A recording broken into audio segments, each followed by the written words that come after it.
ప్రార్థించానయ్యా, మరి నీ బిడ్డలతో ఏం మాట్లాడదలిచావు, నీ చిత్తం ఏమై ఉన్నది నాయన, నాతో మాతో ఏమని మాట్లాడాలనుకుంటున్నావు ప్రభా. అయ్యా నిరాశ ఊబిలో దిగిపోయి ఉన్నాము, మా స్థితి ఏమిటో అర్థం కాక, కొన్ని పరిస్థితులు ఏమిటో అర్థం కాక మేము ఉన్న పరిస్థితులు ఉన్నాయి ప్రభా.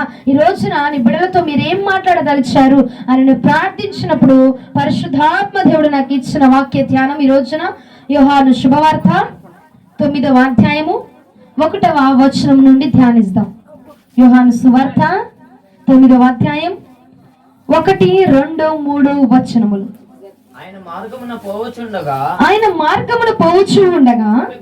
ఒక మనుషుడు కనబడెను. ఆయన శిష్యులు, బోధకుడా, వీడు గుడ్డివాడే పుట్టుటకు ఎవడు పాపం చేశాడయ్యా, వీడిని కన్నవారా అని ఆయనను అడుగగా యేసు ప్రభువు వారు అంటున్నారట, వీడైనను వీడిని కన్నవారైనను పాపము చేయలేదు గాని దేవుని క్రియలు వీని యందు ప్రత్యక్షపరచబడుటకే వీడు ఎలా పుట్టాడట, గుడ్డివాడిగా పుట్టాడంట. హల్లెలూయా, హల్లెలూయా. రోజున దేవాతి దేవుడు మాట్లాడుతున్న మాట, యేసు ప్రభు వారట అలాగన మార్గంలో వెళ్తూ ఉన్నారట రోడ్డు మీద. అలాగ వెళ్తూ ఉంటే వాళ్ళ శిష్యులు అనుకుంటున్నారంట ఒక వ్యక్తిని చూసి, అయ్యా వీడేంటి పుట్టుకతోనే గుడ్డివాడిగా పుట్టాడు, పుట్టుకతోనే లోపంతో పుట్టాడు, పుట్టుకతోనే కన్నులు లేకుండా పుట్టాడేంటయ్యా, వీడు చేసుకున్న పాపమాది, లేదంటే వీడిని కన్నారు తల్లిదండ్రులు ఉన్నారు చూసారా, వీడిని కన్న తల్లిదండ్రులు, వాళ్ళు చేసుకున్న పాపం వల్ల వీడికి ఇలా గుడ్డితనం వచ్చిందా అని చెప్పి యేసు ప్రభు వారిని శిష్యులు అడుగుతూ ఉన్నారట. అయితే యేసు ప్రభు వారు ఇలాగుల సమాధానము తెలియపరుచుతున్నారు. ఏమని? వీడు కాదు, వీడి కన్న తల్లిదండ్రులు కూడా కాదు, వీడు చేసుకున్న పాపము కూడా కాదు, వీడిని కన్న తల్లిదండ్రుల యొక్క పాపము కాదు గాని ఏమంటున్నారండి అక్కడ? ఏం క్రియలట? ఎవరి క్రియలు? ఎవరవండి? ఇంకొంచెం స్వరం ఎత్తి చెప్తామా? దేవుని క్రియలు వాడి యందు ప్రత్యక్షపరచబడుటకు మాత్రమే వాడిని నేను ఎలాగ పుట్టించాను? గుడ్డివాడిగా పుట్టించి ఉన్నాను. హల్లెలూయా, హల్లెలూయా, హల్లెలూయా, హల్లెలూయా. ఆఖరి వరకు ఇలాగే మెయింటైన్ చేయండి. ఆఖరి వరకు ఇదే స్వరం తగ్గకూడదు. తగ్గిస్తారా? పెంచుతారా? పెంచుతారు. దేవునికి స్తోత్రం. ఇక్కడ ఏమని మాట్లాడుతున్నారంటే, అయ్యా వీడేంటి పుట్టుకతోనే గుడ్డివాడిగా ఉన్నాడు, పుట్టుకతోనే లోపంతో ఉన్నాడు, వీడికి ఏంటిది, వీడేమైనా పాపం చేస్తాడా, లేదంటే తల్లిదండ్రుల పాపమా, ఏంటయ్యా వీడి బతుకు ఏంటి, వీడి బతుకేంటి అసలు, ఇలాగే పాపంతోనే పుట్టగతులు లేకుండా పోతా ఉన్నాడు, పాపంతోనే కళ్ళు లేకుండా పోతా ఉన్నాడు, అసలు ఇది ఏంటి, వీడి బతుకేంటి, ఎప్పుడు ఎక్కడ వేసిన గొంగలు అక్కడలాగే ఉంటుంది అని చెప్పి మాట్లాడుకుంటూ ఉంటే యేసు ప్రభు వారు అంటున్నారండి, ఈ రోజున ఏమని సెలవిస్తున్నారంటే, వాడు గుడ్డివాడిగా పుట్టడానికి కారణము వాడు చేసిన పాపము కాదు, వాడిని కన్న తల్లిదండ్రుల పాపము కాదు, వాడి యొక్క తరతరముల పాపము కాదు గాని ప్రియ సహోదరుడా ఆయన అంటున్నాడు, నా క్రియలు వాని యందు ప్రత్యక్షపరచబడుటకు మాత్రమే నేను వాడిని గుడ్డివానిగా పుట్టించాను. ఈ రోజున ప్రియ సహోదరుడా, నువ్వు నేను కూడా అనుకుంటూ ఉంటాము, కొన్ని సందర్భాలను బట్టో, కొన్ని క్రియలను బట్టో, మన జీవితంలో జరుగుతున్న పరిస్థితులను బట్టో, మన జీవితంలో జరుగుతున్న లోపాలను బట్టో, మన జీవితంలో ఉన్న శోధనలు బట్టో, లేదా అనారోగ్యం బట్టో,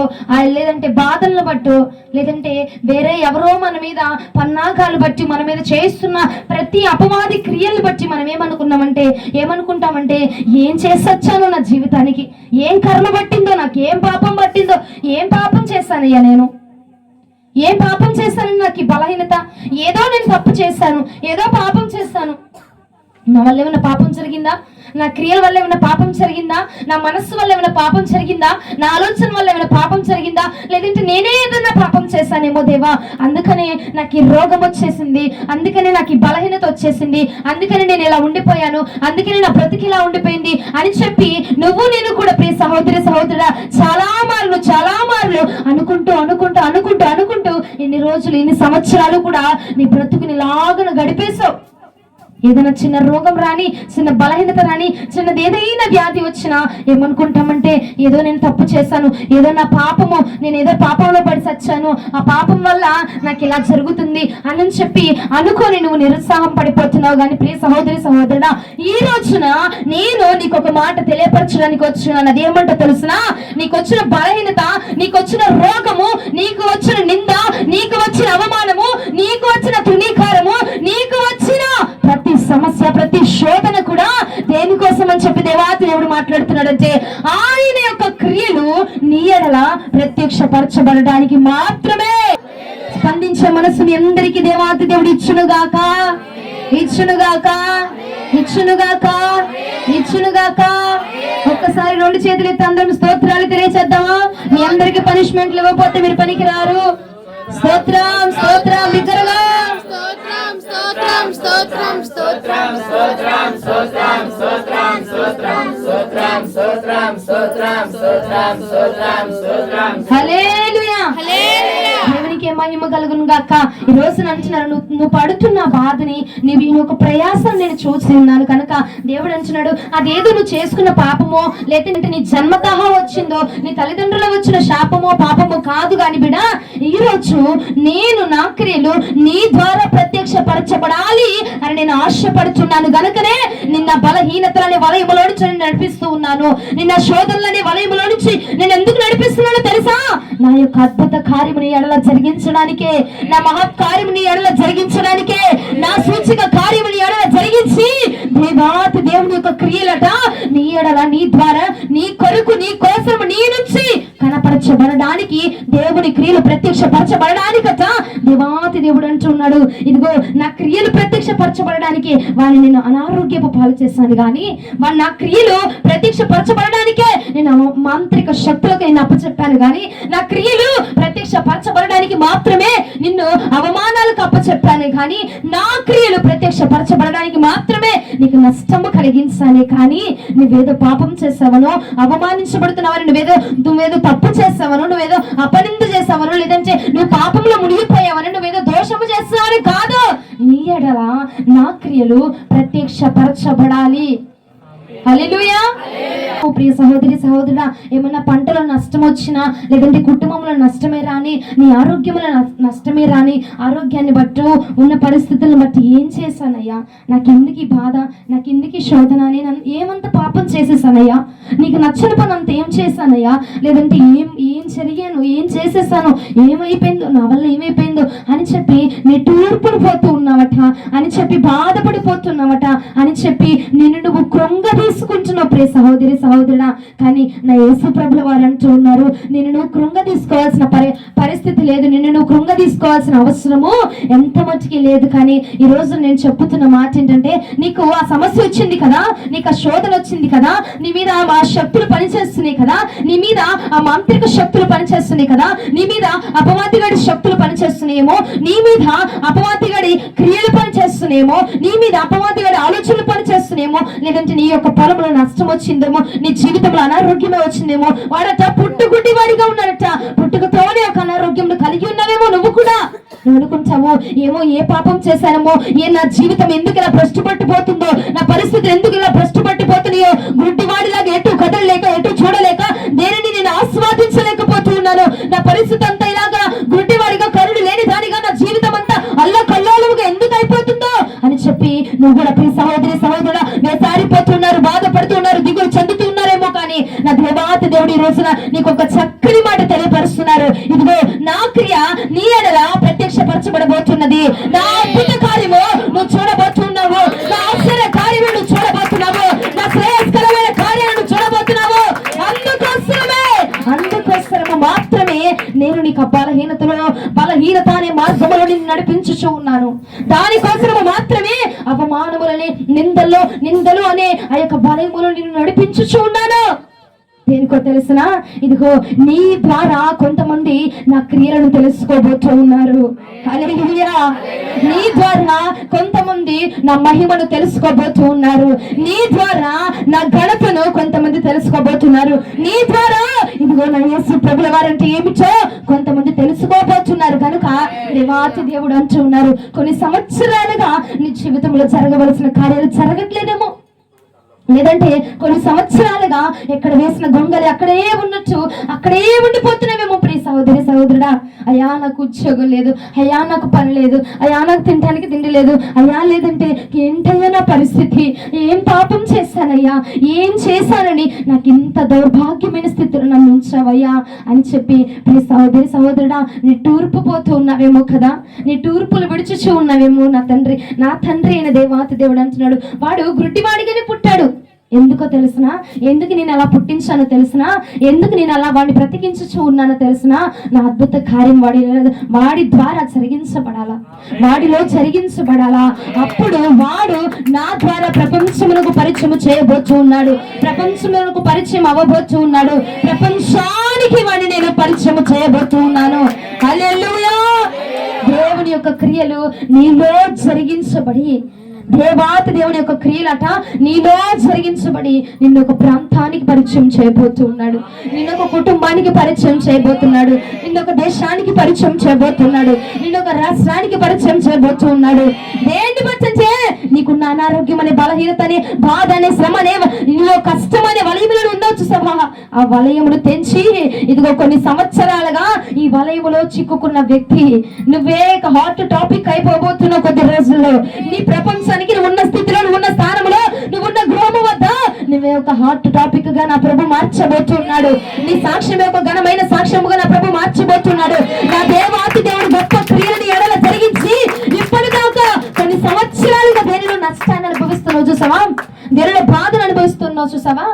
ఆ సమస్య అనే వలయములో నుంచి బయటికి రాలేక, బయటికి వచ్చి ప్రపంచాన్ని చూడలేక, ఆ గ్రుడ్డితనము అనే సమస్యలోనే పడిపోయి, ఆ గ్రుడ్డితనము అనే కష్టంలోనే పడిపోయి, ఆ గ్రుడ్డితనము అనే అవమానాల్లోనే పడిపోయి, ఆ గ్రుడ్డితనము అనే నిందల్లోనే పడిపోయి, ఆ గుడ్డితనములాగా బయట ప్రపంచాన్ని చూడలేక, దేవాతి దేవుడి నీడలో చేస్తున్న కార్యాలను చూడలేక ఆ వలయములోనే వేసారిపోతూ, దిగులు చెందుతూ, బాధపడుతూ, కష్టమైన నష్టమైన అందులోనే ఉంటూ నువ్వు బాధపడుతూ కన్నీరు విడుస్తూ లోకాన్ని చూడలేకపోతున్నావు కదా, దేవుడి మహాత్మ అద్భుతాన్ని నువ్వు చూడలేకపోతున్నావేమో. ప్రియ సహోదరి సహోదరుడా, ఈ రోజు నా ప్రభులు వారు అంటున్నారు, ఇదిగో నీ కన్నులను నేను తెరవబోతూ ఉన్నాను, నీ స్థితిని నేను తెరవబోతున్నాను, నీ మార్గాన్ని నేను తెరవబోతున్నాను, నీ ఆరోగ్యాన్ని నేను తెరవబోతున్నాను, నీ ఆశీర్వాదాన్ని నేను తెరవబోతున్నాను, నీ యొక్క పంటను నేను తెరవబోతున్నాను, నీ పట్ల ఆగిన ప్రతిదీ నా పరిశుద్ధాత్మ దేవుడు తెరచి నీ ఎడల మార్గాలను తెరవబోతూ ఉన్నాడు. నా దేవుడు నీ ఎడల మార్గాలను కనపరచబోతూ ఉన్నాడు నా దేవాతి దేవుడు. ఇక నుంచి నిన్ను నువ్వు నిందించుకోవడం మానేసి, ఇక నుంచి దేవుడిని అడగడం మానేసి, దేవుడితో కొట్లాడడం మానేసి, దేవుడిని నువ్వు దూషించడం మానేసి, దేవుడు అంటున్నాడు, అయ్యా ఇప్పుడు నాకు ఒక శ్రమ వచ్చింది కదా, ఇప్పుడు నాకు ఒక అనారోగ్యం వచ్చింది కదా, ఇప్పుడు నాకు ఒక బాధ వచ్చింది కదా, ఇప్పుడు ఒక నష్టం వచ్చింది కదయ్యా నాకు, అంటే నా ద్వారా నా లోపల నీ యొక్క అద్భుత కార్యాలను జరిగించబోతూ ఉన్నావు, నీ యొక్క దేవుడి యొక్క క్రియ నువ్వు చూపించబోతున్నావు అని చెప్పావు కదా. ఎస్, ఇప్పుడు నాకు ఒక శ్రమ వచ్చింది, ఇప్పుడు నాకు ఒక శ్రమ వచ్చింది, ఇప్పుడు నాకు ఒక అనారోగ్యం వచ్చింది, ఈ అనారోగ్యం ద్వారా నీ అద్భుత కార్యం ఏం చూపించాలనుకుంటున్నావు నాకు ఇప్పుడు ఈ సమస్య వచ్చిందయ్యా, నా ఈ సమస్య నా ప్రాణాన్ని తీసేస్తుంది అంటే ఇంత ఘోరమైన సమస్యను నాకు ఇచ్చావంటే ఏదో ఘోరమైన అద్భుత కార్యమైన పట్ల నువ్వు చేయబోతున్నావు, ఘోరమైన ఆశ్చర్యమైన కార్యాన్ని నా పట్ల చేయబోతున్నావు, అద్భుతమైన కార్యం నువ్వు చేయబోతున్నావు అని చెప్పి దేవాతి దేవుని మహిమపరచు. నిందించకుండా నిన్ను నువ్వు నిందించుకోకుండా దేవాతి దేవుని నువ్వు ఘనపరచు. అడుగు, అయ్యా ఇప్పుడు ఈ సమస్య వచ్చిందంటే నా పట్ల నువ్వేదో చేయబోతున్నావు, నాకేదో నువ్వు దాచిపెట్టావు, అయ్యా కొంచెం శ్రమ వచ్చిందంటే నాకేదో చిన్న బహుమానం ఇవ్వబోతున్నావు ఈ వారంలో. హల్లెలూయా. అయ్యా నాకు పెద్ద సమస్య వచ్చిందయ్యా, నేను తట్టుకోలేనంత భరించలేనంత సమస్య వచ్చిందంటే నేను మొయ్యలేనంత బహుమానాన్నైనా నువ్వు నాకు ఇవ్వబోతున్నావు తండ్రి. హల్లెలూయా, హల్లెలూయా. చెప్తే గట్టి చెప్పండి, కొడితే చప్పట్లు గట్టి కొడండి, లేదంటే చప్పు కూర్చోండి. చిన్నగా కొట్టి ఆపి ఆరపద్దు, అర్థమైందా? మీరు రగలపోయినా పర్వాలేదు, మిమ్మల్ని వదిలిపడి నా మానని నేను చెప్పుకుంటూ పోతా. ఈ వారం ఏమైందో, ఒక వారం ఆగామని మీరు సప్పబడిపోయినట్టున్నారు. మీ అందరికి మాట ఇస్తున్నాను, నా ప్రాణం పోయినా ఇంక నేను ఆగను, చెప్తున్నాగా. పోయినసారి అసలు నేను లెగసి అడుగు కూడా వేయలేని స్థితిలో ఉన్నాను. ఇప్పటికీ నా పొజిషన్ అలాగే ఉంది, కాకపోతే మీ అందరిని చూసి నేను నిలబడి చెప్పగలుగుతున్నా. హల్లెలూయా. మీ అందరి ప్రేమను బట్టి మీ అందరిని చూసి నేను అలాగా చెప్పాలి, లేదు ఎంతైనా చెప్పాల్సిందే అని నేను నిలబెట్టుకున్నాను అన్నమాట, నిగ్రహాన్ని కోల్పోకుండా. హల్లెలూయా. దేవాది దేవుడి బలమునిచ్చినందుకు ఆయనకు మాత్రమే మహిమ కలుగును గాక. 2వ రాజుల గ్రంథము 4వ అధ్యాయం 32వ వచనము.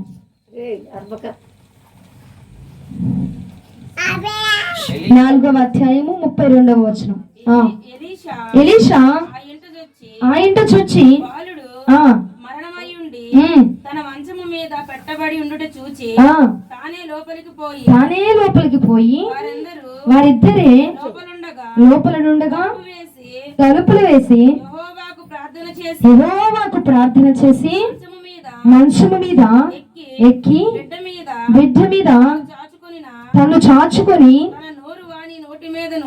తన నోరు వాని నోటి మీదను తన కండ్లు వాని కండ్ల మీదను తన చేతులు వాని చేతుల మీదను ఉంచి బిడ్డ మీద పడుగుగా పండుకొనగా ఆ బిడ్డ ఒంటికి వెచ్చ పుట్టెను. తాను దిగి ఇంటిలో యువతల నుండి తిరిగి నడిచి మరలా మంచము మీద ఎక్కి వాని మీద పడుగుగా పండుకొనగా బిడ్డ 7 మారులు తుమ్మి కళ్ళు తెరిచెను. హల్లెలూయా. అక్కడ ఏం జరిగిందంటే చనిపోయాడండి బిడ్డ, గనురాలైన షునేమీయురాలు. ఆ యొక్క స్త్రీ ఎంత ఘనమైనదంటే తన యొక్క ఇంటిలో పైభాగమున ఒక ఇంటి పైన ఒక ఇల్లు ఉంది. ఆ ఇంటిలోనికి అప్పుడు ఆ ప్రాంతంలో ఎలీషా గారు వెళుతూ సంచారం చేస్తూ సువార్తను ప్రకటిస్తూ దేవుని యొక్క కార్యాలను జరిగిస్తూ అలాగన వెళుతూ ఉంటే ఆ యొక్క స్త్రీ ఆయన చూసి, అయ్యా దైవజనుడా, ఇదిగో ఇటువైపుగా నువ్వు వెళుతున్నావు కదా, ఇటు గుండా నువ్వు వెళుతున్నావు కదయ్యా, ఇగో ఇప్పటి నుంచి నువ్వు ఈసారి ఎప్పుడు ఇటువైపు వచ్చినా ఇదిగో నా ఇంటి మీద నీకంటూ ఒక గదిని నేను ఏర్పాటు చేస్తున్నాను. ఆ గదిలో నువ్వు వచ్చిన ప్రతిసారి అయ్యా ఆ గదిలోనే ఉండు, నీ కోసం ఒక మంచము నేను ఏర్పాటు చేస్తాను, నీకు ఏది అవసరమైనది అది నేను ఏర్పాటు చేస్తాను, నీ కోసమే ఆ గదిని ఉంచుతాను అని చెప్పి ఎలీషా గారి కథ తన ఇంటి మీద ఒక గదిని ఇచ్చేసిందండి ఆ స్త్రీ. అటువంటి గనురాలైన స్త్రీ ఆ యొక్క ఆమె మనసును చూసి ఎలీషా గారు అనుకున్నారు, ఇదిగో ఇంత గొప్ప మనస్సు తనకు కలిగి ఉన్నది కనుక ఆ బిడ్డకి నేను ఏదో ఒకటి చెయ్యాలి. హల్లెలూయా. ఆ బిడ్డకి నేను ఏదో ఒక ఆశ్చర్య కార్యం జరిగించాలి, ఆ బిడ్డ నా ద్వారా ఏదో ఒక మేలు పొందుకోవాలి. కాబట్టి తల్లి నీకేం కావాలి, నువ్వేం కోరుకుంటున్నావు అని చెప్పి ఆమెను అడగగా ఆమె తెలియపరిచిన మాట ఏంటంటే ఆమెకి బిడ్డలు లేరండి. ఆమెకు బిడ్డలు లేకపోతే ఎలీషా గారు ఆ మాటను గ్రహించి ఆయన అన్నారు, ఇదిగో నేను ఇప్పుడు వెళుతున్నాను, మరలా ఏట నేను వచ్చేసరికి 12 బిడ్డని యెహోవా నీ యొక్క పక్షమున నీకు దయచేయబోతున్నాడు, నీ ఒడిలో వేయించబోతున్నాడు అని చెప్పి ఎలీషా గారు సెలవిచ్చి ఆ మాట ఇచ్చి వెళ్ళి మరలా తిరిగి వచ్చేసరికి ఆమె 12 బిడ్డతో మగబిడ్డతో ఆమె చక్కగా నిలవబడి ఉన్నదండి. హల్లెలూయా. మనం కూడా సహోదరుడా మనం అనుకుంటాము, అమ్మో పాస్టర్లు వచ్చారంటే రూపాయి కోసమే వస్తారు, పాస్టర్లు వచ్చారంటే డబ్బుల కోసమే వస్తారు, వాళ్ళకి డబ్బులు కావాలి కాబట్టి కానుకలు కావాలి కాబట్టి ఎన్ని మాటలైనా చెప్తారు, అది జరగకపోయినా జరిగిద్దనే చెప్తారు, ఎందుకంటే వాళ్ళకి డబ్బులు అవసరం కదా. ఈ రోజున సేవకుడు అంటే ఒకే ఒకటి గుర్తొస్తుంది, డబ్బు, ఒకే ఒకటి గుర్తొస్తుంది, కానుకలు, ఒకే ఒకటి గుర్తొస్తుందండి, స్పాన్సర్ చేసే జనాంగం. కానీ అలా అందరి సేవకుల విధానం అలా ఉండదు కదండి. దేవాతి యొక్క దేవుని యొక్క నామం పేరట వచ్చిన వాడు ఇదిగో ఆ బిడ్డ ఏదో మేలు చేసేసిందని తన యొక్క అద్భుత కార్యాన్ని నేను చూపించేసాలి, ఆ బిడ్డకి ఆ బిడ్డని ఇవ్వాలి అని చెప్పి ఏదో ఆశ కలిగి ఎలీషా గారు వెళ్ళలేదండి. మనము కూడా 100 రూపాయలు ఇచ్చి 100 రూపాయలు ఇచ్చాం కాబట్టి వాళ్ళు చెప్తారులే అమ్మా, డబ్బులు ఇచ్చాం కదా, కానికిచ్చాం కాబట్టి చెప్తారు వాళ్ళు. చూశానండి నేను అట్లాంటి వాళ్ళని చూశాను. డబ్బులు ఇస్తాం కదమ్మా, కానుకలు ఇస్తాం కదా, కానుకిచ్చావుగా, నువ్వు అవి ఇచ్చావుగా, అందుకేలే ఆ మాట చెప్పారు. లేకపోతే మందిరంలోనికి నువ్వు వస్తువు తీసుకెళ్ళావు కదా, అందుకే నిన్ను అలా హెచ్చిస్తున్నారు, లేకపోతే నీతో ఉంటారా చూడు అని చెప్పి మాట్లాడుతూ ఉంటారండి. రూపాయి కోసం కాదు, ధనము కోసం కాదు, కానీ దేవుడు ఏమని చెప్పి ఉన్నారంటే, ఇదిగో గిన్నెడు చన్నీళ్ళు ఇచ్చినా నేను నిన్ను నా పరలోక రాజ్యంలో ఏం చేసుకుంటా అన్నాడు, జ్ఞాపకం చేసుకుంటా అన్నాడు కదా. అలాంటిది తన సేవకుడు నీ దగ్గరికి వచ్చినప్పుడు నీ దగ్గర ఉన్నదో లేదో, నీ దగ్గర కలిగిందో కలగలేందో, లేదంటే నీవు దాచుకున్న దానిలోంచి అదిగో రూపాయి ఉంటే నీ దగ్గర ఆ రూపాయలు తీసి దేవాతి దేవుని యొక్క సన్నిధిలో ఇదిగో ఆయన యొక్క దైవజనుడు వచ్చినప్పుడు నువ్వు ఇస్తూ ఉంటే దేవాతి దేవుడు దాన్ని చూడడమ్మా, దాన్ని జ్ఞాపకం చేసుకున్నాడా. నువ్వు ఇచ్చే గిన్నెడు చన్నీలనే జ్ఞాపకం చేసుకుంటాను అన్నాడు కదా. నువ్వు లేమిలో విత్తిందో కలిమిలో విత్తిందో, ఉన్నదానిలో నువ్వు విత్తావో లేని దానిలో విత్తావో, లేదంటే నీవు పంట పొలంలో పని చేసుకుంటూ దానిలోంచి ప్రథమ ఫలాన్ని తీసి దేవాతి దేవుని యొక్క సన్నిధిలో నువ్వు విత్తుచుండే నేను జ్ఞాపకం చేసుకున్నాడా, అద్భుత కార్యం జరగదా? రూపాయి ఇస్తేనే చెప్తారు, రూపాయి ఇస్తేనే ప్రార్థిస్తారు, రూపాయి ఇస్తేనే అద్భుతాలు చేస్తారు, రూపాయి ఇచ్చావు కాబట్టి అలా మాట్లాడతారు, రూపాయి ఇచ్చావు కాబట్టి నీ తల మీద చేయేస్తారు అని చెప్పి ఎంతో నీచంగా మాట్లాడుకుంటున్నారండి సేవకుల గురించి ఈ రోజులో.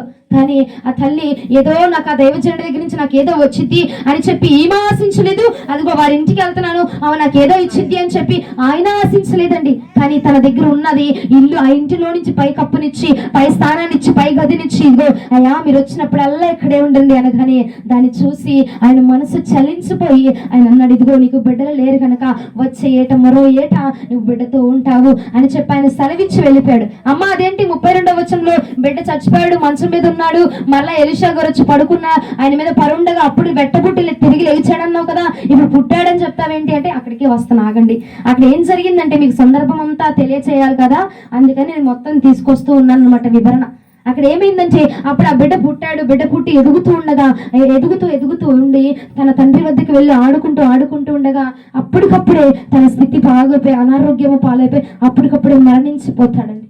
మరణించిపోతే మరలా ఆ షునేమీరాలు ఏం చేసిద్దంటే ఎక్కడైతే ఎలీషా గారు ఉన్నారో ఆ ఎలీషా గారు ఉన్న ప్రాంతానికి వెళ్ళి, అయ్యా ఇదిగో నా బిడ్డ లాంటి మరణ పంచుల్లో ఉన్నాడు, నా బిడ్డలాగా మరణించిపోతూ ఉన్నాడు, నా బిడ్డ స్థితి ఇలాగుందయ్యా, నా బిడ్డను బ్రతికించండి అయ్యా, నా బిడ్డను లేవనెత్తండి అయ్యా, నా బిడ్డను మరలా తిరిగి బ్రతికింప చేయండి అయ్యా అని చెప్పి మాట్లాడగానే, అయితే ఆ మాట వినగానే ఎలీషా గారు గేహజీ గారిని పంపిస్తారు. గేహజీ గారిని పంపించి ఒక దండి ఇచ్చి, అగో ఇది నువ్వు తీసుకెళ్ళి దీనిని ఆ బిడ్డ మీద పెట్టి ప్రార్థన చెయ్యి, ఆ బిడ్డ తిరిగి లెగుస్తాడనగా వెళ్ళి గేహజీ గారు వెళ్ళి ప్రార్థన చేయగానే ఆ బిడ్డ తిరిగి లెగవలేదండి. తిరిగి లెగవకపోతే మరలా వెళ్ళి ఎలీషా గారి దగ్గరికి వెళ్తే ఎలీషా గారు మరలా వచ్చి ఆయన ఆ బిడ్డని ఆ యొక్క ఏ యొక్క ఇల్లు అయితే ఇచ్చింది చూసావా, ఏ మంచం అయితే ఆ యొక్క స్త్రీ ఇచ్చిందో ఆ మంచం మీద పరుండబెట్టింది. ఎందుకంటే నా దైవజనుడు కూర్చున్న మంచం కదా, ఒకవేళ ఆ దైవజనుడు కూర్చున్న స్థలంలో నా బిడ్డను పెడితే నా బిడ్డ బ్రతుకుతాడేమో అన్న ఆశతో పడుకోబెట్టింది. అయితే ఆ యొక్క దైవజనుడు అది వచ్చి చూచి ఆ బిడ్డ మీద పరుండి తన నోటి దగ్గర నోటిని, తన చేతుల దగ్గర చేతిని, తన కాళ్ళ దగ్గర కాళ్ళు పెట్టి ఆ బిడ్డని మరలా వెట్ట పుట్టించి ఆ యొక్క ప్రార్థన చేయగానట దైవజనుడు ప్రార్థించగానే ఆ వెట్టకట తిరిగి లెగిచ్చాడంటండి. హల్లెలూయా. నేను ఈ మాటలు ఎందుకు చెప్తూ ఉన్నానంటే ఆ ఎలీషా గారిని ఆ ప్రాంతం అంతా కూడా బోడివాడ బోడివాడ బోడివాడ అని చెప్పి ఎక్కిరిస్తూ ఉండేవారండి. ఎలీషా గారిని వస్తే ఇప్పుడు కొంతమంది సేవకులు వస్తే వాళ్ళు సేవకులని తెలిసినా కానీ కొంతమంది ఏం చేస్తారంటే నిర్లక్ష్యంగా ఏం వెళ్తావులే, వాళ్ళ దగ్గరికి ఏం చేస్తావులే, వాళ్ళ వల్ల ఏం జరిగిద్దే, వాళ్ళలో ఏం పవర్ లేదులే, వాళ్ళ ఏం శక్తి లేదులే అని చెప్పి నిర్లక్ష్యం చేస్తూ ఉంటారు. అలాగే ఆ ప్రాంతపు ప్రజలు కూడా ఎలీషా గారిని పట్టించుకునేవారు కాదు, ఎలీషా గారి వైపు చూసేవారు కాదు, ఎలీషా గారిని తక్కువ పట్టించుకునేవారు ఉన్నారు. ఎక్కడో అక్కడక్కడ ఉన్న జనాంగం వంటి వారు అలాగున పట్టించుకునేవారట, అలాగున చూసేవారట. అయితే దేవాతి దేవుడు దాన్ని చూసి ఆ స్థితిని చూసి అనుకున్నాడు, ఇదిగో నా బిడ్డని ఈ సమయం ముందు నేను గణపరచాలి, హల్లెలూయా, ఆ స్థలంలో నేను గణపరచాలి ఇదిగో అని చెప్పి అనుకున్నాడేమో. కానీ ఆయనే ఇచ్చాడా? ఆ షునేమీరాలకి బిడ్డను ఎవరు ఇచ్చారమ్మా? దేవాతి దేవుడే ఇచ్చాడు. మరలా దేవాతి దేవుడు తీసుకున్నాడు. ఎందుకు తీసుకున్నాడో తెలిసిన? ఆ యొక్క దైవజనుడి యొక్క మహిమను, లేదంటే దేవుడి యొక్క ఘనతను ఆ ప్రాంతం అంతా వివరింప చేయడానికి దేవుడు ఆ ఇచ్చిన దేవుడే ఆ ప్రాణాన్ని కొనిపోయే విధముగా చేసి ఉన్నాడు. ప్రియ సహోదరి సహోదరుడా, మనము కూడా కొన్నిసార్లు అనుకుంటాము, ఇదేంటిది దేవుడు ఇచ్చిన ఆరోగ్యమే కదా, దేవుడు అన్నాడు కదా నీకు విడుదల అయిపోయింది, నీకు అంతా బానే ఉంది, నువ్వు బాగుంటావు అని చెప్పాడు కదా, మళ్ళీ ఏంటి నాకు ఇలాగే అవుతుంది, మళ్ళీ ఏంటి నేను ఇలాగే ఉంటున్నాను, మళ్ళీ ఏంటి నాకు ఇలాగే అనారోగ్యం వస్తుంది అని చెప్పి మనము కూడా ఆలోచిస్తాము. కానీ ఆ సహోదరి అలా ఆలోచన చేయలేదు.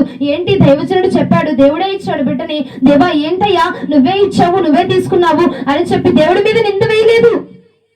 దేవుడి మీద నింద వేయకుండా వెళ్ళి దైవజనుడిని ఆశ్రయించింది. ప్రియ సహోదరి సహోదరుడా, మనము కూడా ఏ బాధ వచ్చినా ఏ కష్టం వచ్చినా దేవుడు ఆయన ఒక్కటే నిర్ణయించుకున్నాడు. ఏంటో తెలిసిన, ఆ ప్రాంతం అంతా కూడా అద్భుత కార్యము ద్వారా దేవుని యొక్క క్రియను ప్రచురము చేయడానికి ఆయన ఇష్టడై ఉన్నాడు. హల్లెలూయా. నీరసముగా ఉన్న మీ అందరికి దేవుడు బలం ఇచ్చును గాక. హల్లెలూయా, హల్లెలూయా. 1 కేజీ బిర్యానీ తినిపిస్తా, తర్వాత మీరు ఏం నీరసం పడవద్దు. హల్లెలూయా, హల్లెలూయా. వినిపించట్లా? హల్లెలూయా. ఇంకా వినిపించట్లా? ఇంకా ఇంకా హల్లెలూయా. దేవుని అంటండి, మనం ఎంత ఆర్భాటముగా స్తుతిస్తే ఆయన అంత ఆర్భాటముగా మురిసిపోతాడంట. నా బిడ్డ చూడు, కడుపులో నుంచి పేగులు తెంచుకొని నన్ను స్తుతిస్తుంది, నా కోసం వచ్చి కూర్చుంది, నా కోసం చేతులు ఎత్తుతుంది, నా కోసం అరుస్తుంది, నా కోసం కేకలు పెడుతుంది అని చెప్పట దేవుడు మురిసిపోతాడంటండి. దేవుడు సంతోషిస్తాడంట నిన్ను బట్టి. దేవుడు మనల్ని బట్టి సంతోషిస్తే దేవుడు నిన్ను విడిచిపెడతాడా? ఇప్పుడు చూడండి, మన ఇంటి వారే మన తండ్రి ఉంటాడు.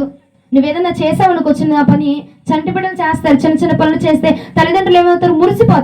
మురిసిపోయి వాళ్ళకి ఏదో ఒకటి కొనిపిస్తారా? కొనిపించరా? అవును, కొనిపించరండి. అలాగే నువ్వు కూడా స్తుతిస్తే, నువ్వు కూడా దేవుని గణపరిస్తే, దేవాతి దేవుడు కూడా అండి నిన్ను కూడా, ఇదిగో నా బిడ్డ నన్ను స్తుతిస్తుంది, నా బిడ్డ నన్ను గణపరుస్తుందని నీ యొక్క స్తుతి కేకలు కటాయినట్టు మురిసిపోతాడంటండి.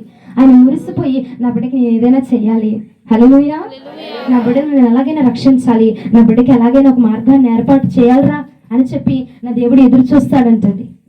ఈరోజు ఈ షునేమీరాలి యొక్క జీవితంలో కూడా అదే జరిగింది బిడ్డ. ఏం జరిగిందంటే, దేవుడే ఇచ్చాడు, దేవుడే ఆ బిడ్డను తీసుకున్నాడు. ఏంటయ్యా నువ్వే ఇచ్చావు, నువ్వే తీసుకున్నావంటే కొన్ని సందర్భాల్లో, కొన్ని సమయాల్లో అలాంటి కార్యాలు జరుగుతాయి. దేవుడే ఇచ్చింది, దేవుడే ఇస్తాడు, కానీ ఆయనే తీసుకుంటాడు. ఎందుకో తెలిసిన, ఆ ప్రాంతంలో దేవుని యొక్క మహిమ నీ ద్వారా ప్రచురము చేయబడడానికి. హల్లెలూయా. ఆ ప్రాంతము వారట దేవుని యొక్క మహిమను ఎవ్వరు కూడా సరిగా పట్టించుకునేవారు లేరట. దేవుణ్ణి ఎవ్వరు కనపరిచేవారు కాదంట. ఆ ప్రాంతంలో, ఆ కాలంలో, ఆ యొక్క సమయంలో ఎవ్వరు కనపరిచేవారు కాదట.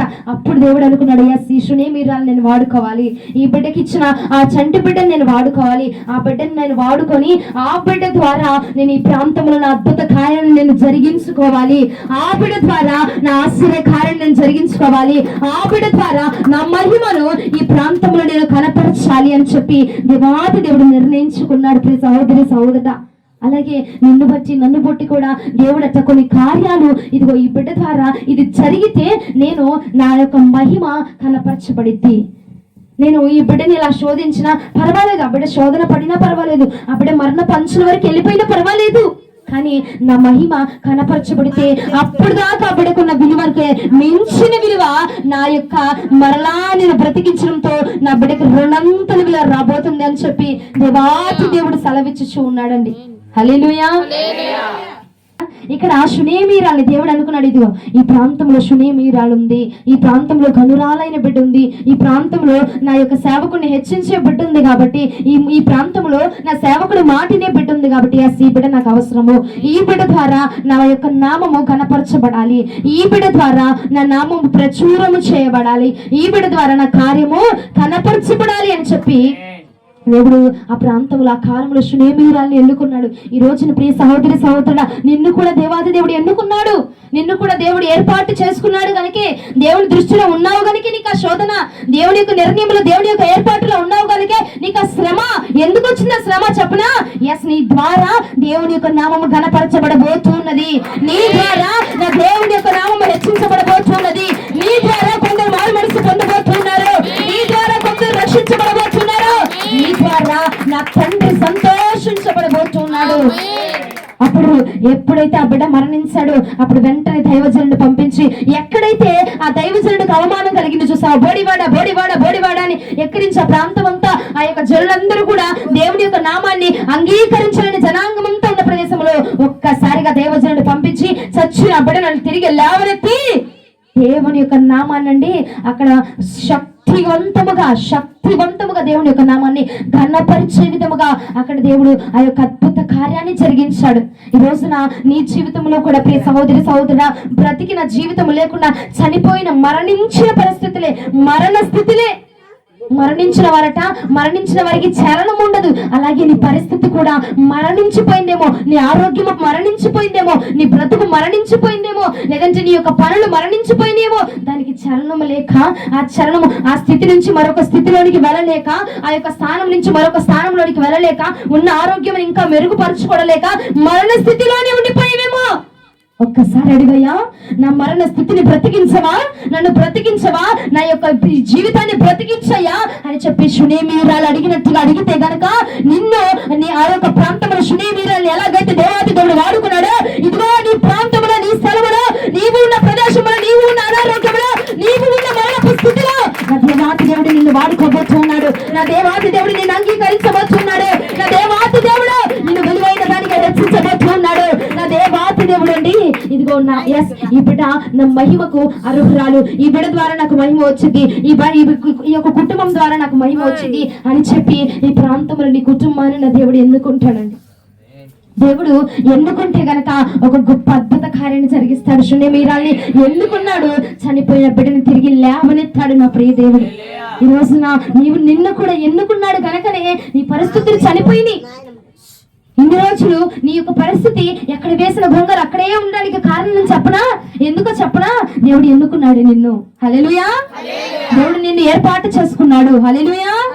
దేవుడు నిన్ను నియమించుకున్నాడు కనుకనే నీ పరిస్థితులు కదలట్లేదు, కూర్చోవట్లేదు, లగవట్లేదు. ఆ రోజు నా 2011 సంవత్సరంలో ఎక్కడో వేసావు చూసావా, అక్కడే ఉండిపోయింది ఇప్పుడు 2020 దాకా. ఎందుకంటే దేవుడు నీ యొక్క పరిస్థితిని బ్రతికించబోతూ ఉన్నాడు. షునేమీరాలు అడిగినట్టుగా అడుగు. అయ్యా, ఏ పాపం చేశానో ఏమో, నా బిడ్డ చచ్చిపోయాడు, ఏం చేశాను ఏమో అని చెప్పి కొంపల పడిపోయి కూర్చొని ఆడవా.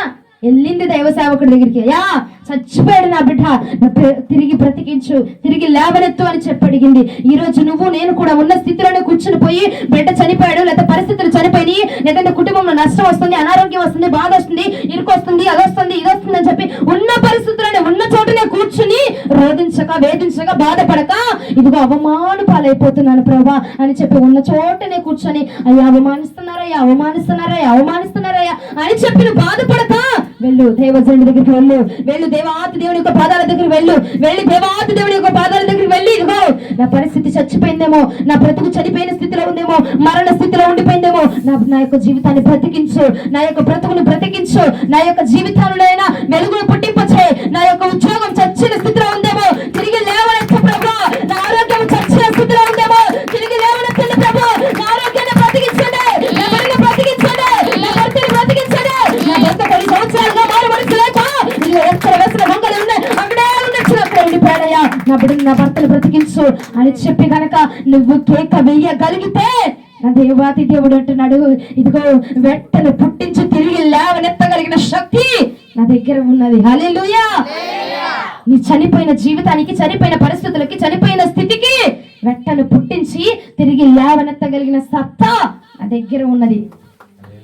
తిరిగి లేవనెత్తగలను నేను అని చెప్పిన దేవాతి దేవుడు సెలవిచ్చుచున్నాడు. ఈ రాత్రి కాలం ముందు నువ్వు నేను అనుకుంటాను, దేవుడే ఇచ్చాడమ్మా, దేవుడే ఇచ్చాడు, దేవుడే పొడి చేశాడు, దేవుడే ఇచ్చాడు, దేవుడే పొడి చేశాడు, దేవుడే ఇచ్చాడు, నాకు దేవుడే తీసేశాడు అని చెప్పి నిరుత్సాహం పడబాక, నిరుత్సాహం చెందబాక. అయ్యా నువ్వు ఇచ్చావు, నువ్వు తీసుకుంటున్నావు అంటే ఇదిగో నా పట్ల ఏదో ఆశీర్వాదం ఉంది. యోబుకి ఇచ్చాడు, మరలా తీసుకున్నాడు, మరలా 200 ఆశీర్వాదం ఇచ్చాడు. హల్లెలూయా.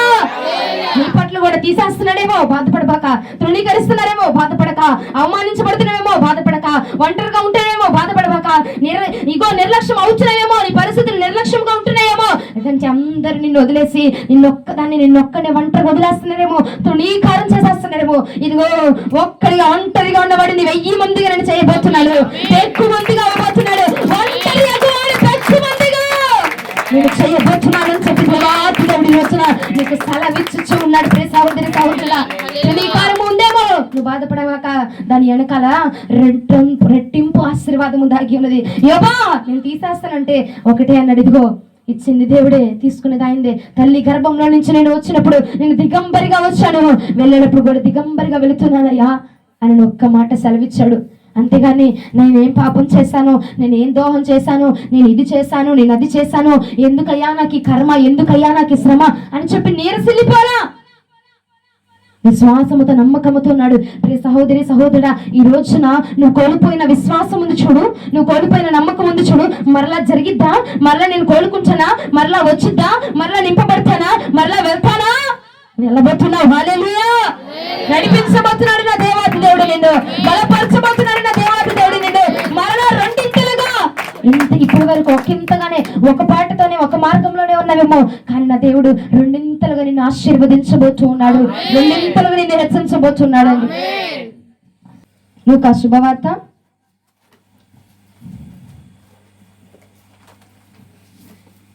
13వ అధ్యాయము 10వ వచనం.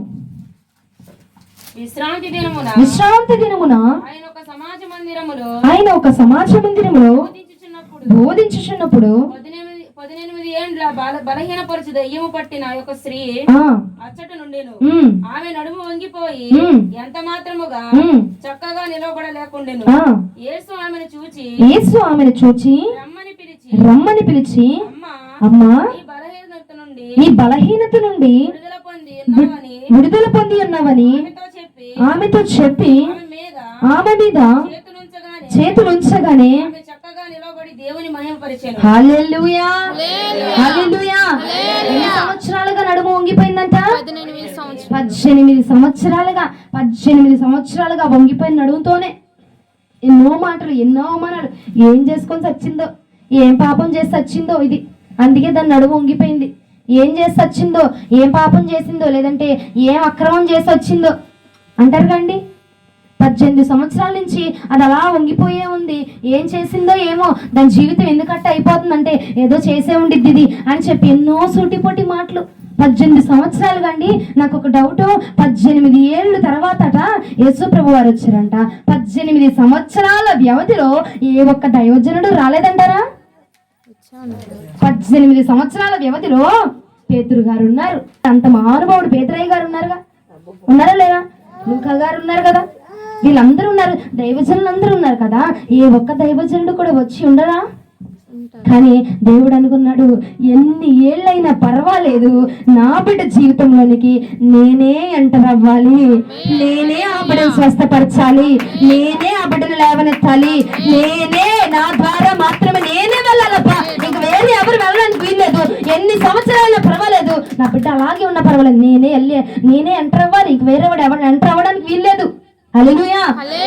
నువ్వు కూడా నేను కూడా అనుకుంటామండి, కొన్ని సంవత్సరాలు ఉంటే ఇన్ని సంవత్సరాల నుంచి ఇక పోయిద్దా, ఇక ఆగిద్దా, ఇక తగ్గిద్దా, ఇక ఉంటామా, ఇక జరిగిద్దా అని చెప్పి నిరుత్సాహపడుతున్నావేమో. కానీ నా దేవాతి దేవుడు ఈ రోజు నీతో అంటున్నాడు, ఎన్ని ఏండ్లైనా, ఎన్ని సంవత్సరములు గతించిపోయినను నా కృప నిన్ను విడిచిపోదు.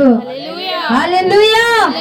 ఎన్ని సంవత్సరాలు అయిపోయినా పర్వాలేదు, ఎన్ని సంవత్సరాలు గడుస్తున్నా పర్వాలేదు అని అనుకుంటున్నాడు. ఆ 18 ఏండ్లు కూడా ఆమె ఎదురు చూడగా ఈ బిడ్డ నా కోసం ఎదురు చూసిద్దా లేదా అని పరీక్షించాడేమో, శోధించాడేమో, లేదంటే ఆ బిడ్డ బలహీనతతో ఉంది కాబట్టి ఎవరు దగ్గరికి రాలేకపోయారేమో. కానీ దేవుడు అంటున్నాడు, ఇదిగో ఎన్ని సంవత్సరములు గడిచినా నా ఒకటే ఇంటెన్షన్ ఏంటంటే నేనే నా బిడ్డ జీవితంలోనికి వెళ్ళాలి, నేనే నా బిడ్డను ముట్టాలి, నా చేయి తప్ప ఇంకెవ్వరు చేయి నా బిడ్డ మీద పడడానికి వీలు లేదు. ఎన్ని సంవత్సరాలు నేను వెళ్ళడానికి, ఎన్ని సంవత్సరాలు ఆలస్యమైనా పర్వాలా, నా బిడ్డని నేనే ముట్టాలి. హల్లెలూయా. ఇద్దరిని ముట్టాలా, మిమ్మల్ని ఎవరిని అవసరం లేదా దేవుడు? పలానా పాస్టర్ గారు వస్తే చేయత్తే సరిపోద్ది అనుకుంటున్నారా? యేసు ప్రభు వారు వస్తే బాగుండు అనుకుంటున్నారు, అందరు చేయి చూపుతారా? మరి చెప్పరే. హల్లెలూయా. ఆయన అనుకుంటున్నాడు, ఎన్ని సంవత్సరాలైనా పర్వాలేదు, నా బిడ్డ దగ్గరికి నేనే వెళ్ళాలి, నా సొత్తుని నేనే ముట్టుకోవాలి, నా సొత్తుని నేనే తాకాలి, నా సొత్తుని నేనే స్వస్థపరచాలి, నా సొత్తుకు కావాల్సింది నేనే ఇవ్వాలరా బాబు. ఎవడొస్తే నాకేంటి, ఎప్పుడు వద్దు, ఎప్పుడు ఎన్ని నేనే అభిషేకించి పంపించి అయినా పర్వాలా, అయినా వద్దు, నేనే వెళ్తాను, నేనే వెళ్ళి నేనే స్వస్థపరుస్తాను బిడ్డని. హల్లెలూయా. నేనే తాగుతాను ఆ బిడ్డని, నా బిడ్డ పంటను నేనే వృద్ధి చేస్తా, ఎవడరా వెళ్ళేది? హల్లెలూయా. ఆయన అంటున్నాడు, ఎన్ని ఏండ్లైనా పర్వాలేదు, 18 ఏండ్లుగా నడుము వంగిపోయి దయ్యము బట్టి బలహీనతతో ఉందంట. ఏ ఒక్కడు రాలేదంటారండి? వచ్చినా దేవుడు అవకాశం ఇవ్వలేదు. వచ్చారు, కానీ దేవాతి దేవుడు అవకాశం ఇవ్వరా. నా బిడ్డను నేనే ముట్టాలి, నా బిడ్డ దగ్గరికి నేనే వెళ్ళాలి. అలాగనే నీ జీవితంలో కూడా కొన్ని సంవత్సరాల్లో ఆగిపోయింది చూసావా కార్యం, కొన్ని సంవత్సరాలు జరగకుండా నిలిచిపోయింది చూసావా, కొన్ని సంవత్సరాల నుంచి ఎదురు చూసినా అవ్వకుండా ఇప్పుడు దాకా నెట్టుకొని వచ్చావు. ఎన్నో మాటలు దాన్ని బట్టి, ఆ యొక్క బాధను బట్టి, ఆ యొక్క అనారోగ్యాన్ని బట్టి ఎన్నో బాధలు, ఎన్నో నిందలు అనుభవించావు. ఎంతో మంది ద్వారా మాటలు కూడా పడ్డావు. అయినా పర్వాలా, నా యేసయ్య నీ దగ్గరికి రాబోతూ ఉన్నాడు, నా యేసయ్య నిన్ను ముట్టబోతూ ఉన్నాడు, నా యేసయ్య నిన్ను తాకబోతున్నాడు, నా యేసయ్య నిన్ను స్వస్థపరచబోతున్నాడు. ఏమైనా పర్వాలేదు, నా దేవాతి దేవుడు నిన్ను ముట్టి బాగు చేయడానికి ఇష్టడిగా ఉన్నాడు ఈ రాత్రి. నీ సిద్ధమా? నీకు ఇష్టమేనా? నేను అడుగుతున్నా ఈ రాత్రి, నీకు ఇష్టమేనా? నా దేవాతి దేవుడు వచ్చి నిన్ను ముట్టగా ఆయన అంటున్నాడు, నేనే వచ్చి ముట్టడానికి ఇష్టపడుతూ ఉన్నాను, నేనే తాకడానికి ఇష్టపడుతున్నాను. ఎన్ని సంవత్సరాల్లో నీ జీవితంలో ఆగిపోయిందేమో, ఒక్కసారి ఆయన మాటకు లొంగిపో, ఆయన మాటను అడుగు. అయ్యా, నా పట్ల ఏదో అద్భుత కార్యం చేయాలనుకుంటున్నావు కదా, చేసే ఆలస్యం ఎందుకు? నేను రెడీ ప్రభా, నేను సిద్ధంగా ఉన్నానయ్యా నువ్వు చేసే కార్యాన్ని చూడడానికి, నువ్వు ఇచ్చే ఆశీర్వాదాన్ని, నువ్వు ఇచ్చే బహుమానాన్ని చూడడానికి నేను సిద్ధంగా ఉన్నాను దేవా, నేను రెడీగా ఉన్నాను. తల్లి గర్భంలో బిడ్డ ఉన్నప్పుడు ఆ బిడ్డని కన్నడానికి కూడా ఎంతో ప్రయాసపడి కన్నీరు కాచి ఆ యొక్క ప్రసవ వేదన పడి ఆ బిడ్డని కంటదండి. ఆ బిడ్డని కన్న తర్వాత ఆ బాధ అంతా మర్చిపోయింది. అలాగే నీ జీవితంలో కూడా ఎంతో ప్రసవ వేదన పడుతున్నావు, ఎన్నో నొప్పులు పడుతున్నావు, ఎంతో బాధ అనుభవిస్తున్నావు. పర్వాలా, దేవాతి దేవుడు నీ చేతిలో పెట్టే ఆ బహుమానంను చూచి నువ్వు సంతోషించబోయే దినము త్వరగా రానై ఉన్నది. త్వరగా నా దేవుడు నువ్వు సంతోషించి ఆ బహుమానాన్ని తీసుకొచ్చి నీ చేతిలో పెట్టబోతున్నాడు. ఆ బహుమానము చూచాక నువ్వు పడిన బాధ, నువ్వు పడిన ప్రయాస, నువ్వు అవమానించబడిన అవమానములు, నువ్వు పొందుకున్న తృణీకరణలు, నువ్వు అనుభవించిన నిందలు ఏది కూడా నీ దరి చేరనటువంటి గొప్ప బహుమానాన్ని నా దేవుడు నీకు అందించబోతున్నాడు. మనం కూడా అనుకుంటాము, ఏంటోనయ్యా ఈ 2025 సంవత్సరం మొదలయ్యింది చాలు, నా జీవితం ఏంటో అసలు ఏమీ అవ్వట్లేదు, ఒక ప్రశ్నార్థకంగా అయిపోయింది. ఏది మంచికి వెళ్ళినా చెడే జరుగుతుంది, ఎటు వెళ్ళినా అవమానమే జరుగుతుంది, ఏం జరిగినా తృణీకరణ జరుగుతుందయ్యా, అసలు భరించలేకపోతున్నాను, తట్టుకోలేకపోతున్నాను అని చెప్పి నువ్వు అనుకుంటూ ఉంటావేమో ప్రియ సహోదరి సహోదరుడా. కానీ రాత్రి నా ప్రభు అంటున్నాడు, 2025లోకి గర్భముతో ప్రసవ వేదనతో నువ్వు అడుగు పెట్టవేమో, కానీ ఇదిగో నీ బిడ్డ ఆ గర్భములో నుంచి బయటికి రాబోయే రోజు త్వరగా ఉన్నది. ఆశీర్వాదాలను త్వరగా పొందుకోబోతున్నావు. నీ బిడ్డ బయటికి వచ్చి, నీ బహుమానం బయటికి వచ్చి ఆ బహుమానాన్ని నువ్వు ఎత్తుకోబోతున్నావు, ఆ బహుమానాన్ని నువ్వు ఎత్తుకోబోతున్నావు, ఆ బహుమానాన్ని నువ్వు లేవనెత్తబోతున్నావు. ఆ బహుమానము ఇదిగో ప్రయాసపడి ఆ యొక్క సమస్యలతో వలయాలతో కొట్టుకుంటూ మిట్టుకులాడుతూ ఇప్పుడు దాకా గడిపోయి అయిపోయింది, ఇక సమాప్తం. ఈ రాత్రి నీ దగ్గరికి ఈ మాట వచ్చిందంటే అల్లా టప్పగా తీసుకురాలేదు నా దేవుడు, నీ పట్ల జరిగించడానికి తీసుకొని వచ్చాడు ఈ రాత్రి. హల్లెలూయా.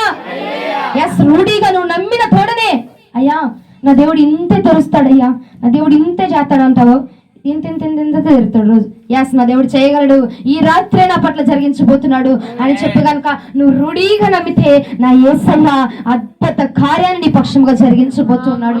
నీవు నమ్మిన తోడనే అండి, నీవు నమ్మిన దేవుని కథ సమస్తము సాధ్యమే. అయితమ్మా 18 సంవత్సరాలు నడుము వంగిపోయింది, పర్వాలా 90వ ఏట శారమ్మకి గర్భాన్ని తెరిచిన దేవుడు అండి ఆయన. హల్లెలూయా. నీ గర్భాన్ని తెరిచాడు. ఆ యొక్క ప్రసవ వేదన పడుతున్నావు, ఆ వాగ్దానములను త్వరలో కనబోతున్నావు. ఆ వాగ్దానములు త్వరలో కని ఆ వాగ్దానాన్ని పుత్రుడుగా ఎత్తుకొనబోతున్నావు. ఆ వాగ్దానాన్ని చూసి నువ్వు తరించే రోజు త్వరలో రానయ్యున్నది కనుక సంతోషముతో చప్పట్లు కొట్టుచు స్తుతి కేకలు వేస్తామా? ఒక్కసారి ఒక్క నిమిషం విగరగా స్తోత్రములు చెప్పుతూ స్తుతి కేకలు వేస్తూ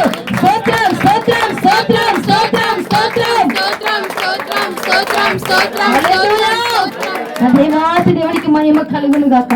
చప్పట్లు కొట్టుతున్నప్పుడు అంటండి మన నోరు మౌనముగా ఉండకూడదట. కీర్తనలు 48వ కీర్తనలోనే ఎక్కడ ఉండిద్దండి ఆ మాట. మీరు చప్పట్లతో దేవుని ఘనపరచుచు ఉన్నప్పుడు మీ నోటితోట సంగీత నాదములు, స్తుతి కేకలు, ఆర్భాటపు కేకలు వేస్తూ దేవుని నామాన్నట మనము ఘనపరచాలటండి, మౌనముగా ఉండకూడదట. చప్పట్లు చేతితో కొడుతున్న నోటికి ఏమైందండి? నోటితో కూడా మనం దేవుని ఘనపరచొచ్చు. హల్లెలూయా. ఈ మాట తెలిసింది కాబట్టి ఎప్పుడు చప్పట్లు కొట్టినా స్తుతి కేకలు వేస్తూ చప్పట్లు కొడదాము, దేవుని నామాన్ని ఘనపరుస్తాం. ఇంకొక వ్యక్తిని చూపించి నేను ముగిచ్చేస్తాను. చూడండి, అపోస్తుల కార్యములు 9వ అధ్యాయము 36వ వచనము. అపోస్తుల కార్యములు 9వ అధ్యాయము 36 నుంచి చదవండి.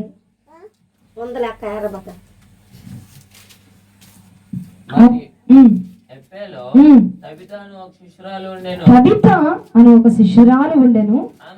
ఆమెకు భాషాంతరం దోర్కా అని పేరు. ఆమె సత్క్రియల ధర్మకార్యములను బహుగా చేసి ఉండెను. ఆ దినముల యందు ఆమె కాయల పడి చనిపోగా వారు శవమును కడిగి మేడగదిలో పరుండబెట్టిరి. పేతురు అక్కడ ఉన్నాడని శిష్యులు విని అతడు తడువు చేయక తమ ఎద్దకు రావాలని వేడుకొనుటకు ఇద్దరు మనుషులను అతని ఎద్దకు పంపిరి. పేతురు లేచి వారితో కూడా వెళ్ళి అక్కడ చేరినప్పుడు వారు మేడగదిలోనికి తీసుకుని వచ్చిరి. విధవరాలందరూ వచ్చి ఏడ్చుచు దోర్క అనగా తబిత తమతో కూడా ఉన్నప్పుడు కుట్టిన అంగీలను వస్త్రములను చూపుచు అతని ఎదుట నిలిచిరి. పేతురు అందరినీ వెలుపలికి పంపి మోకాళ్ళని ప్రార్థన చేసి సమయాప్తి తబిత లెమ్మనగా ఆమె కన్నులు తెరిచి పేతురును చూచి లేచి కూర్చుండెను. అతడు ఆమెకు చేయించి లేవనెత్తి పరిశుద్ధులను పెదవరాలను పిలిచి ఆమెను సజీవరాలంగా వారికి అప్పగించెను. ఇది ఎప్పందంతట తెలిసినప్పుడు అనేకులు ప్రభు నందు విశ్వాసం ఉంచిరి. హల్లెలూయా. ఆమె చనిపోవటం మంచిదా కాదా?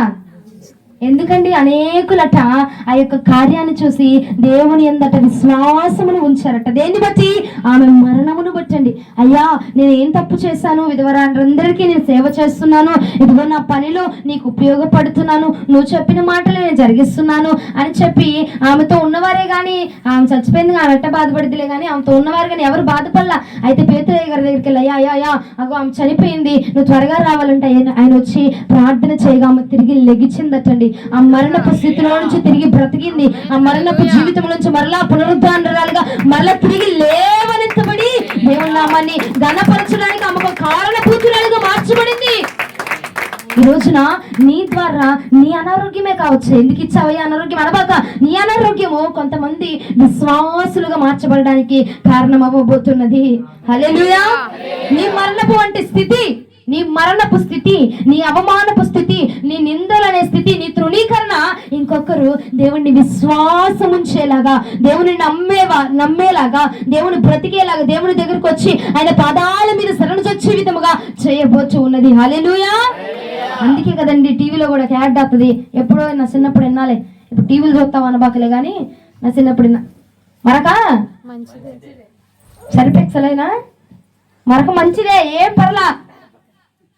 అయ్యా అమ్మాని వస్తుందయ్యా, ఆయన నింద వస్తుందయ్యా, బాధ వస్తుందయ్యా, ఆయన నొప్పి వస్తుందయ్యా, అయ్యా అనారోగ్యం వస్తుందయ్యా, అయ్యా వాడు ఏదో చేసేసాడయ్యా, వాళ్ళు ఏదో చేసేసారయ్యా, నన్ను చూసి ఈర్ష్యపడుతున్నారయ్యా, నన్ను చూసి కుళ్ళుకుంటున్నారయ్యా, మేము ఇల్లు కొట్టుకున్నామని ఎదురోడు చూసినైనా అయ్యా వారు మా మీద కుళ్ళుకుపోతున్నారయ్యా, మా మీద అసూయలు చెందుతున్నారు ప్రభా. ఏం పర్వాలా, మరొక మంచిదే, ఏం పర్వాలా, శ్రమ మంచిదే, ఏం పర్వాలా, నీ అవమానం మంచికే, ఏం పర్వాలేదు, నీ తృణీకరణ మంచిగా. ప్రియ సహోదరుడా, నా దేవుడు నీ తృణీకరణ బట్టి కొంతమందిని విశ్వాసులుగా మార్చుకోబోతున్నాడు. కొంతమంది ద్వారా ఆయన మహిమను వెదజల్లింప చేయబోతున్నాడు. కొంతమంది దేవునికి దగ్గర అవ్వబోతున్నారు. హల్లెలూయా. నీ ద్వారా దేవుని కార్యము జరుగుతుందంటే ఇక నీకు ఏమైంది? నీ ద్వారా, ఇదిగో నీ ద్వారా నా మహిమ కనపరచబడబోతున్నది. యోహాను సువార్త 9వ అధ్యాయం 3వ వచనం మరొకసారి ధ్యానం చేద్దామా? యోహాను సువార్త 9వ అధ్యాయము 3వ వచనము. ఆయన మార్గముగా పోవచుండగా గుడ్డివాడైన ఒక మనుషుడు కనబడెను. 3వ వచనం. యోహాను సువార్త వీడెవడని వీని కన్నవారైనను పాపము చేయలేదు, కానీ దేవుని క్రియల వీని యందు ప్రత్యక్షపరచుటకై వీడు గుడ్డివాడుగా పుట్టెను. దేనికోసం గుడ్డివాడుగా పుట్టాడట? దేవుని యొక్క క్రియలు వాని ఎడల ప్రత్యక్షపరచబడడానికి మాత్రమే. హల్లెలూయా. నీకు కూడా శ్రమ వచ్చినా, బాధ వచ్చినా, నష్టం వచ్చిందా, కష్టం వచ్చిందా, ఏం పర్వాలా, దేవుని యొక్క క్రియలు నీ యందు ప్రత్యక్షపరచబడబోతున్నాయి. దేవుడి యొక్క అద్భుతమును చూడబోతున్నావు. దేవుడి యొక్క ఆశ్చర్య కార్యమును చూడబోతున్నావు. దేవుడి యొక్క మహత్కార్యము చూడబోతున్నావు. దానికోసము మాత్రమే నిన్న శ్రమల వలయములో దేవాతి దేవుడు నడిపిస్తున్నాడు. కవిత, ఇదిగో శ్రమల వలయములో నువ్వు వెళుతున్నావంటే కారణం ఏమిటో తెలుసునా? ఆయన అంటున్నాడు, ఇదిగో నీ తబితాను బట్టి, ఆ తబిత యొక్క మరణాన్ని బట్టట ఆ యొక్క చెరులందరూ, ఆ ప్రాంతంలో ఉన్నవారు అనేకులు దేవుని యందు విశ్వాసం ఉంచారట. అవునమ్మా, ఆ దేవుడు గొప్పవాడు, ఆ దేవుడు గొప్ప సర్వోన్నతుడు, ఆ దేవుడు ఏదైనా చేయగలడని నీ ద్వారా దేవుడికి మహిమ వస్తుంది. ఏడవ ప్రాణం పోవడానికైనా మనం ఇష్టపడిపోవాలని పర్వాలేదు, మన ప్రాణం పోయినా పర్వాలేదు, మన దేవునికి మన ద్వారా మహిమ వస్తుంది. హల్లెలూయా. దానికోసము నువ్వు ఏదైనా చేయడానికి సిద్ధపడిపో, కానీ నీ ప్రాణాన్ని ఆయన కాపాడడానికి సిద్ధముగా ఉన్నాడు. ఎప్పుడైతే ఆయన కోసం నువ్వు మరణించడానికి సిద్ధపడుతున్నావో ఆయన నిన్ను లేవనెత్తడానికి నా యేసు ప్రభుల వారు సిద్ధముగా ఉన్నారు అని చెప్పి ఈ రోజున నిరుత్సాహముతో, బాధతో, వేదనతో, శోధనతో ఉన్న నీ హృదయాన్ని తెప్పరిలింప చేయడానికి నా దేవుడు అంటున్నాడు, ఇదిగో నా యొక్క అద్భుత కార్యము నీ పక్షముగా త్వరగా జరిగించబోతుంది. కొన్ని ఏళ్ళుగా ఆగిపోయింది చూసావా, కొన్ని సంవత్సరాలుగా ఆగిపోయింది, పర్వాలేదు, అది నేను మరలా జరిగించబోతున్నాను. కొన్ని సంవత్సరాలుగా ఆగిపోయింది, ఎవరు పట్టించుకోవట్లేదు, పర్వాలేదు, నేను చేయబోతున్నాను. పర్వాలేదు, నేను ఎవరెత్తబోతున్నాను. పర్వాలేదు, నేను నిన్ను ముట్టబోతున్నాను. పర్వాలేదు, నేను నిన్ను అద్భుత కార్యముతో తిరిగి మరలా నిన్ను ప్రశంసించబోతున్నాను. మరలా నిన్ను హెచ్చించబోతున్నాను. మరలా నిన్ను లేపబోతున్నాను. మరలా నిన్ను తృణీకరించగా, మరలా ఎక్కడైతే తృణీకారం పొందుకున్నావో, ఎక్కడ అవమానించబడ్డావో అక్కడే నిన్ను గణపరచబోతున్నాను. అక్కడే నిన్ను లేవనెత్తబోతున్నాను. ఆ స్థలం ఉందే, అవమానించిన వారి దగ్గరే నేను నీకు విజయమును కలగ చేయబోతున్నాను అని చెప్పిన దేవాతి దేవుడు ఈ రోజున మనందరితో మాట్లాడి ఉండగా ఈ కొద్ది మాటలు మన వినికిడిలో దీవించబడును గాక. దేవుడి వాక్యము మన వినికిడిలో దీవించును గాక.